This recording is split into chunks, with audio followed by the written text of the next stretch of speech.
What's up, guys? You big Joan didn't. I've made several videos now about Arthur Rimbaud and his influence on me and why he was just a force of nature in my life.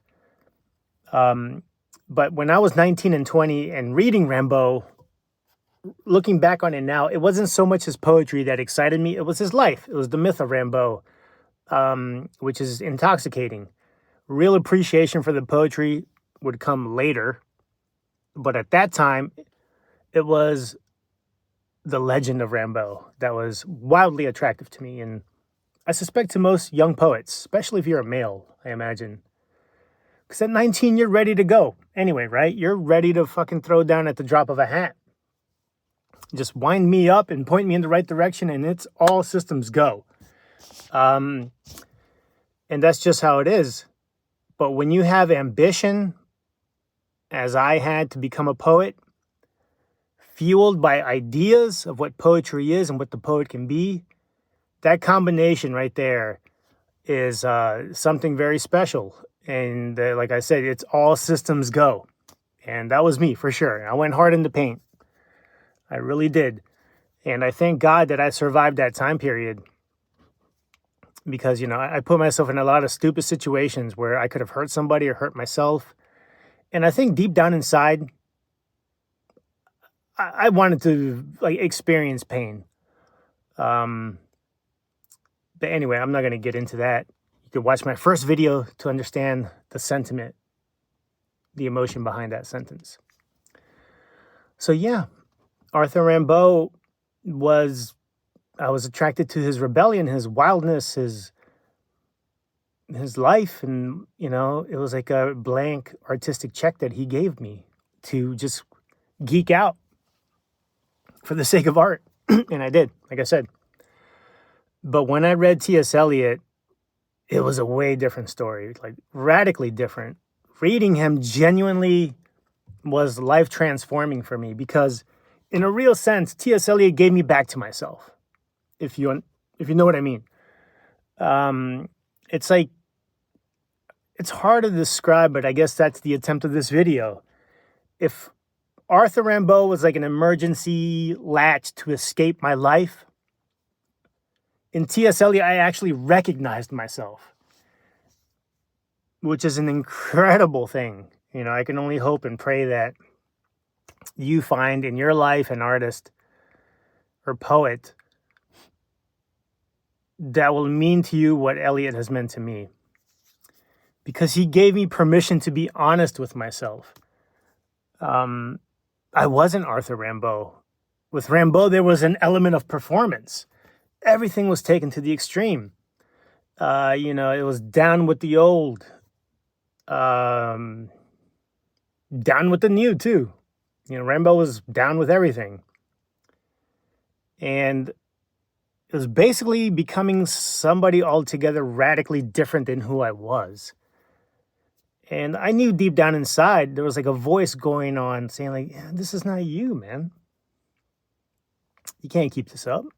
T.S. Eliot helped me realize that I didn't have to perform an idea of what a poet was for anyone. Certainly not myself.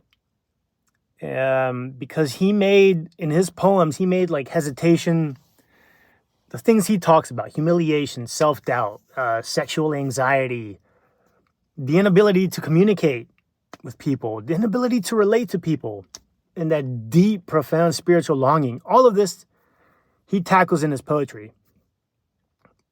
He let me know or helped me see that this was worthy of poetry. And by taking these experiences, which I instinctively understood, this was very organic to my nature, and making them into the material for poetry, T.S. Eliot essentially baptized me for the rest of my life. And that showed me that my own life, as it was then and there, could be worthy of art. He showed me I didn't need to become somebody else. Rimbaud's I is another didn't apply to me. I was who I was. And I was already living a very artistically fertile life because suffering will do that. So he gave me that honesty to be sincere with myself And that's what I mean when I say Eliot gave me honesty, and that's something I'm incredibly grateful for.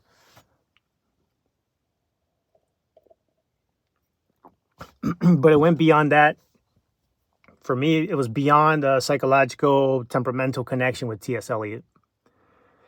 He also seemed to perceive something in the world that I readily perceived at all times, which I found disturbing, almost evil. Like he had picked up on this frequency that other people couldn't hear, but I could hear.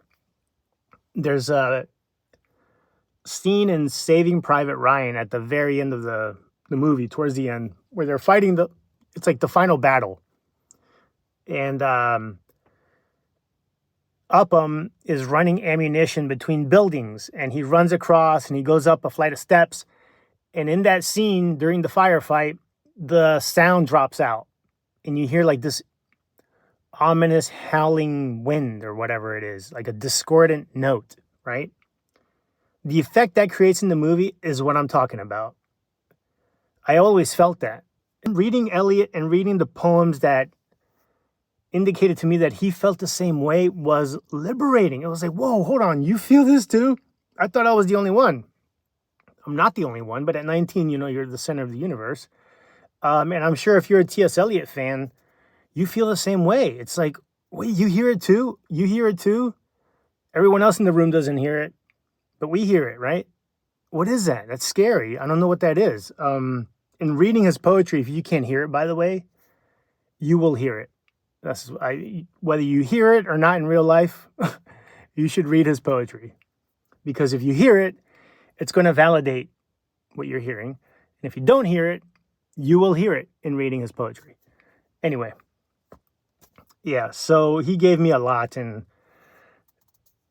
as a side note, another thing I admire about T.S. Eliot is he's always been remarkably consistent. His body of work is not very big, and he's had something to say to me at every stage of my life.